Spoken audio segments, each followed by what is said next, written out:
Non, pas du tout. Mais de la même manière, là, je pense que la Cour suprême aussi fait souvent des décisions de valeur, comme le KKL. Donc, c'est pas des décisions juridiques. Comme je le montrais, c'est pas la première fois. Il y a deux exemples importants que les téléspectateurs doivent savoir, parce que la Cour suprême, c'est quand même quelque chose d'assez particulier.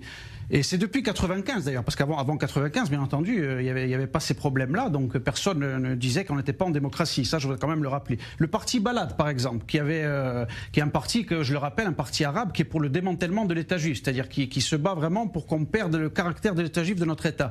Et la commission de la Knesset donc avait voulu disqualifier ce parti, qui est tout à fait normal parce que la loi dans notre pays quand même interdit des partis comme ça de se faire élire puisqu'ils veulent porter atteinte à notre identité et finalement à notre nation. Qu'est-ce qu'a fait Bagatz? Eh bien, elle a annulé cette décision.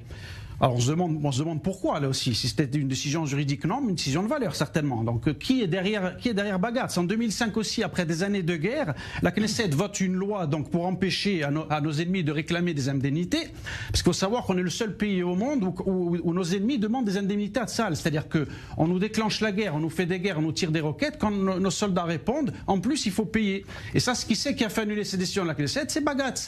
Donc qui se cache derrière Bagatz? On voit vraiment que là aussi, il y a une espèce de nomenclatura qui dirige cette organisation. Ils travaillent pour qui, ces gens-là? Moi, je me pose la question. Donc, quand je vois il n'y a pas eu que des décisions en faveur de gens qui sont... Ça, c'est juste deux décisions. Il y a eu des décisions en faveur de